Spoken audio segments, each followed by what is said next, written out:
मैं फ्रेंड्स आपको बताना चाहता हूं किसको बोलते हैं हाईएस्ट वर्क एथिक्स। काम के बीच में कुछ ना आने पाए, इसको बोलते हैं हाईएस्ट वर्क एथिक्स। हमारे यहां तो समस्या क्या है, जुकाम हो जाता तो आज छुट्टी कर ले, आज तबीयत ठीक नहीं जी। आज मासी की बेटी की शादी है, क्लास में क्यों नहीं आया? आज मासी की बेटी की शादी थी। पर्सनल प्रॉब्लम्स को एजुकेशनल प्रॉब्लम में कभी मिक्स मत करना आप लोग। अगर आप जिंदगी में वाकई में टारगेट हिट करना चाहते हैं बहुत बड़ा, कभी जिंदगी में अपनी पर्सनल प्रॉब्लम्स को एजुकेशन के आड़े मत आने देना, क्योंकि पर्सनल प्रॉब्लम तो हर दिन कोई ना कोई खड़ी हो जाएंगी ना। कभी ना कभी नलके में पानी नहीं आ रहा हो तो बाप बोलेगा प्लम्बर को बुला ला। जब पढ़ाई की बात है, जब वर्क एथिक्स की बात है, तो मुझे लगता है कि आपको हाईएस्ट वर्क एथिक्स को फॉलो करना चाहिए, क्योंकि जब विजन क्लियर होता है आदमी के ना, तो रास्ते अपने आप बन जाते हैं। और जब विजन क्लियर नहीं होते तो फिर कहानियां बनती हैं, मैं सफल क्यों नहीं हो पाया, क्योंकि। फिर क्योंकि के बाद बहुत सारी कहानियां होती हैं। पेपर बाहर से आ गया था, हमारे पास एक सेट फॉर्मूला था बचपन में, एग्जाम बाहर से आ गया था। जो बच्चे अक्सर, आप लोग तो खैर नहीं करते होंगे, बढ़िया बच्चे हो, हमारे टाइम पे तो बच्चे बहुत नालायक होते थे। हम तो 33 वाले बच्चे हैं, 33 पास हो जाते तो बड़े खुश रहते थे। आजकल तो परसेंटेज का जमाना है। अभी करोड़ीमल में 100% कट ऑफ गया, दिल्ली में रहता हूं मैं, 100% कट ऑफ। मैं तो हैरान होता हूं कि बच्चे क्या लिखते हैं, 100%। बाप रे बाप, वो लड़की 99.9 लिख, तो मैंने उससे सोचा कि मैं उससे मिलूं तो वो क्या लिख के आई थी। करोड़ीमल कॉलेज की जो कट ऑफ निकली वो 100% निकली। 200 स्टूडेंट्स हैं, 100%। बाप रे बाप। अच्छा 200, आपको जान के और हैरानी होगी कि 200 में से 190 सीट्स में 100% वाले बच्चे आ गए। उन्होंने 3 सीट्स वैकेंट छोड़ दी, 99 वालों को एडमिशन ही नहीं दिया। तो किसी ने प्रिंसिपल से पूछा 99 वालों को भरते क्यों नहीं? बोला नालायकों को नहीं बिठाते इनके साथ। मैंने कहा बाप रे बाप, हद हो गई है। तो ये कहां जा रहा है सिस्टम। हमारे टाइम पे तो 33 आ गए तो बस खुश। तो मुझे क्रिकेट का शौक था, जब हम बल्लेबाजी करते थे तो जब 33 रन हमारे बन जाते थे तो हम बैट उठा लेते थे ऐसे। तो टीम बोलती थी 50 पे उठा। अरे मैंने बोला बहुत बड़ा नंबर है भाई हमारे लिए, हमें जिंदगी भर याद रहता है। अब देखिए तो कहानी कहां से कहां पहुंच गई है। तो मैं उसको बोलता हूं हाईएस्ट वर्क एथिक्स। कभी आपके लाइफ के अंदर बहुत सारे मोमेंट ऐसे आएंगे दोस्त, जब आपको डिसीजन लेना पड़ेगा कि इसको पिक करूं या। मैं आपको फॉर्मूला बता देता हूं पिक करने का, वहां कॉमन सेंस कभी कभी काम नहीं करती। मैं आपको सिंपल फॉर्मूला बताता हूं कि जब डिसीजन लेना हो तो डिसीजन किसके पक्ष में लें। सिंपल फॉर्मूला है मेरी लाइफ का, डिसीजन वो ले जो डिफिकल्ट लग रहा हो उस वक्त। जब भी दो चीजों में चुनाव करने का डिसीजन हो, हमेशा डिसीजन वो ले जो करना मुश्किल लग रहा हो। 95% लोग डिसीजन वो लेते हैं जो करना आसान लग रहा होता है। यहीं से डिफरेंस पैदा हो जाता है सारा का सारा। जब भी आप टफ डिसीजन लेते हैं लाइफ आसान हो जाती है, और जब भी आप इजी डिसीजन लेते हैं लाइफ टफ होती है हमेशा। Little efforts every day. एक साथ कभी भी आप जब स्टडीज करते हैं तो लोग मुझसे पूछते हैं कि क्रैक कैसे करेंगे एग्जाम, यार हमको क्रैक करने का तरीका बताओ। तो मैं बोलता हूं बड़ा सिंपल फिलॉसफी है। देखो सक्सेसफुल होना बहुत मुश्किल काम नहीं है। मेरे को जो 15 साल में एक्सपीरियंस हुआ है all over India, all over country, all over the world travel करके, और जितने भी सक्सेसफुल लोगों से मैं मिलता हूँ, जितने भी सक्सेसफुल लोग मेरे दोस्त हैं, बड़ी बड़ी कंपनी की सीईओज मेरे दोस्त हैं आज की डेट में, और उनका लाइफ स्टडी करने का मुझको मौका मिलता है। वो मुझसे पूछते हैं, मैं उनसे पूछता हूँ, एक्सपीरियंस शेयर होते हैं। तो मुझे समझ में ये आता है कि सक्सेसफुल होना बहुत आसान है। लोगों को लगता है बड़ा मुश्किल काम होगा, but all the simple things are not easy. All simple things are not easy. सुबह सैर करना बहुत आसान है, लेकिन होता नहीं है। सिंपल तो है, आसान नहीं है। वो कहते हैं Apple a day keeps a doctor away. एक सेब रोज खाओ, आपको डॉक्टर का जरूरत नहीं पड़ेगा। हम लोग नहीं खाते हैं। कुछ मुश्किल काम है, बहुत आसान है, काटो खा लो, hardly take 5 minutes, but will not it. क्या मैं गलत कह रहा हूं? और कोई भी चीज एक दिन में डेवलप नहीं होती, it will take some time. अच्छा आपने मैकडी का बर्गर खाया होगा, है ना, पिज्जा खाते होंगे। ऐसा कभी हुआ आज तक कि पिज्जा खाया खटाक से तोंद बाहर आ गई? एक पिज्जा में खटाक कमर 28 से 48 होगी, कभी हुआ आज तक ऐसा? धीरे धीरे खाते खाते खाते खाते खाते खाते खाते खाते खाते एक दिन मध्य प्रदेश बढ़ जाता है ना। एक दिन में नहीं होता। जो लोग ड्रिंक करते हैं एक दिन में कभी नहीं होता ना कि 60 ml लगाया और लीवर गया, कभी होता है ऐसा? वो धीरे धीरे धीरे धीरे धीरे धीरे धीरे धीरे करते खेल बिगड़ जाता है।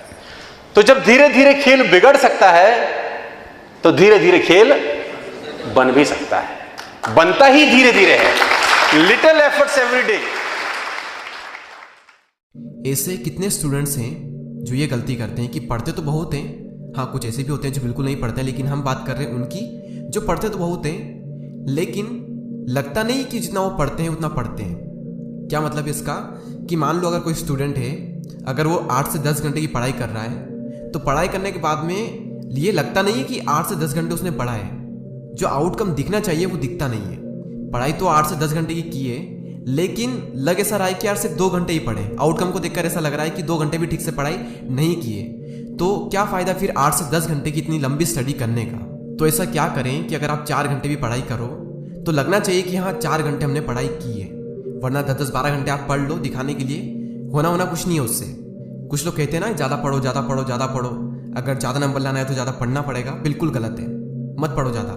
जितना भी पढ़ो उसको सही से पढ़ो। देखो कोई भी वो टॉपिक जो आपने पढ़ा है, अगर आप उस टॉपिक को दूसरों को पढ़ा सकते हो, समझा सकते हो, यानी कि आपने उस टॉपिक को बेस्ट वे में पढ़ा है। अब सवाल ये आता है कि यही तो हमें चाहिए कि ऐसा किस तरह से पढ़े कि हम दूसरों को भी पढ़ा सकें।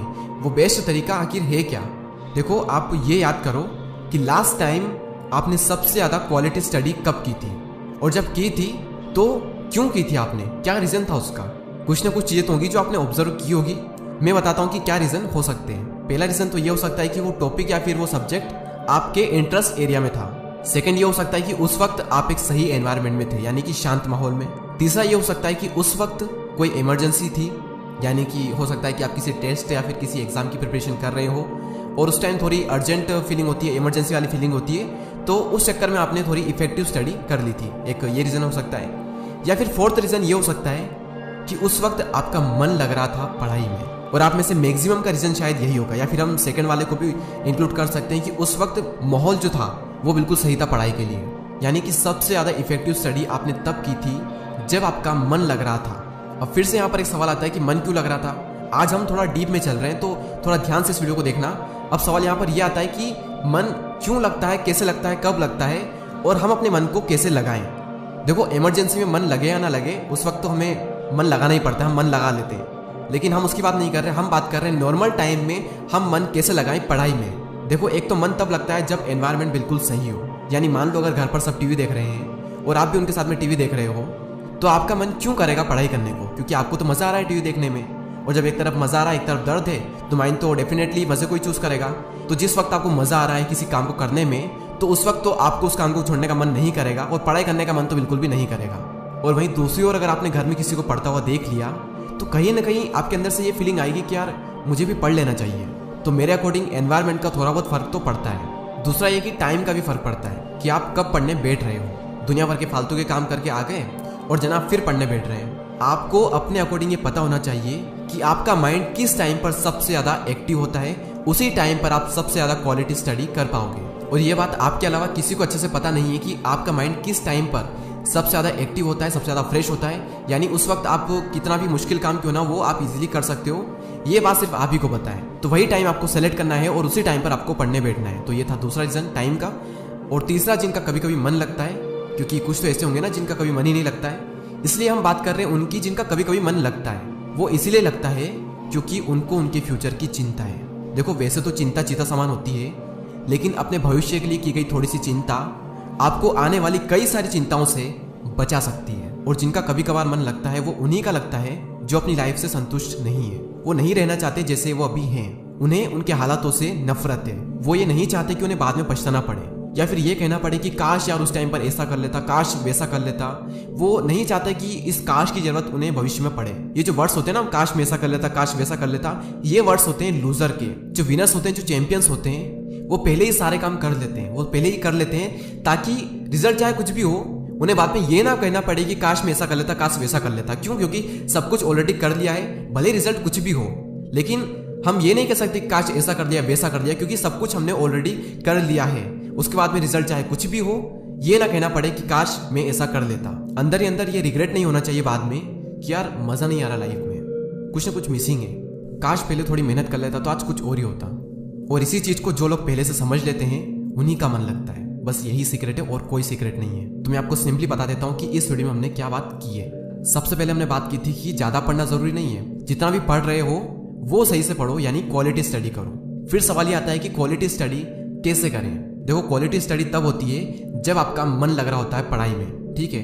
अब सवाल ये आता है कि मन कैसे लगता है और हमें कैसे लगाना है। देखो, मन लगता है पहला तब जब एनवायरनमेंट सही हो, दूसरा जब टाइम सही हो, यानी आपका माइंड बिल्कुल एक्टिव हो। ये आपको पता है कि आपका माइंड सबसे ज्यादा एक्टिव कब होता है, वो रात में भी हो सकता है, दिन में भी हो सकता है। और तीसरा ये कि उन्हीं का मन लगता है जिनको अपने फ्यूचर की चिंता हो, या फिर ये कहें कि वो जो पहले से ही अपने फ्यूचर को इमेजिन कर लेते हैं।